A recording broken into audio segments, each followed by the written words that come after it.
Bonjour chers élèves, vous allez bien? Aujourd'hui, on a une séance de production écrite. On va apprendre à rédiger un conte de ruse. Découvrons ensemble la consigne. Voilà la consigne. Écris un conte de ruse dont les personnages seront un renard et un coq. Inspire-toi des dessins suivants.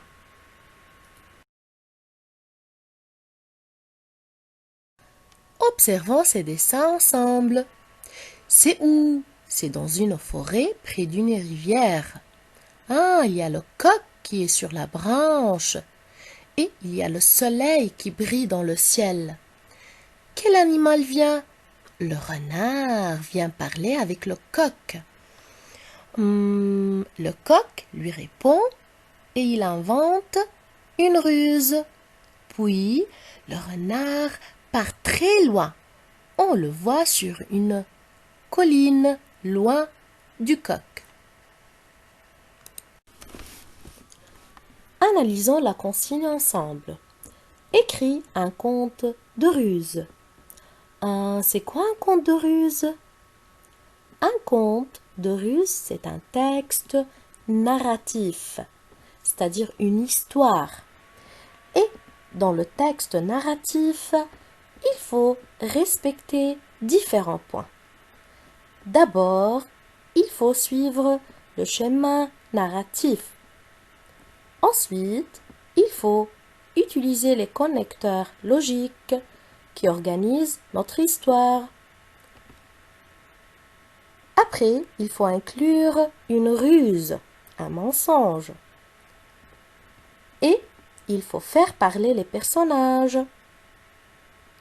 Finalement, il faut conjuguer les verbes au passé composé. Suivre le schéma narratif dans l'écriture des événements de l'histoire. Le schéma narratif, qu'est-ce que c'est? Le schéma narratif organise les événements de l'histoire et suit cet ordre. D'abord, on a le début du récit. Qui est le personnage principal? Où vit-il? À quel moment se passe-t-il? Que fait le personnage principal? Que se passe-t-il tout à coup?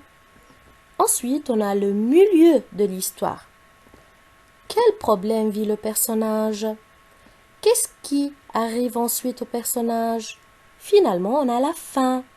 Quelle solution choisit le personnage pour résoudre son problème? Comment se termine notre histoire? Maintenant, crée ton propre chemin narratif pour notre récit.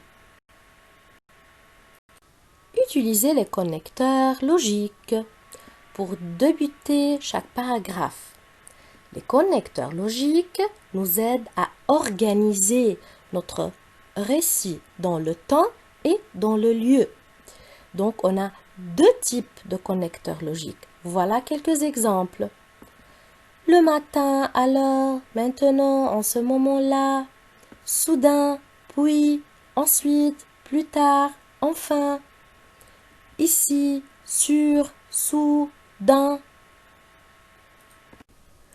Inclure une ruse. C'est quoi la ruse? La ruse, c'est un mensonge utilisé par un personnage pour se sauver. Le personnage principal de notre histoire trompe un autre personnage. Ensuite, faire parler les personnages en insérant un dialogue dans l'histoire. Le dialogue dans le récit a des signes de ponctuation bien particuliers, comme le tiret, le deux points et les guillemets. Et à cette occasion, je vous rappelle, il faut respecter les différents signes de ponctuation dans toute votre production écrite. C'est-à-dire, il faut finir la phrase toujours par un point ou un point d'interrogation ou un point d'exclamation. Et si on a une phrase complexe, il faut séparer les deux propositions par un virgule ou un point-virgule. Conjuguer les verbes au passé composé. On a déjà vu le passé composé en EB4. Voilà quelques verbes pour vous aider. N'oubliez pas que le passé composé, c'est un temps composé. Il y a l'auxiliaire avoir ou être avec le participe passé. Lisons les verbes qui peuvent vous aider.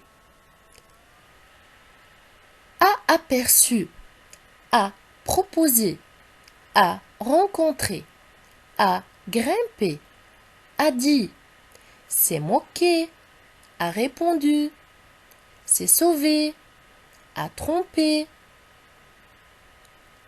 est descendu, a gagné. Lisons de nouveau la consigne.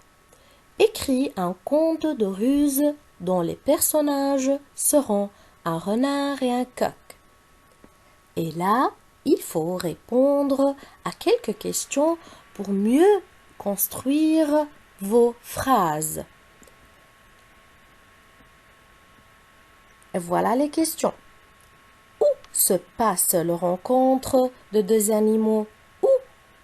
Dans la forêt, dans le jardin, dans la rue. Que propose ou dit le renard au coq? Viens jouer avec moi, viens parler avec moi. A-t-il peur? Pourquoi le coq a-t-il peur?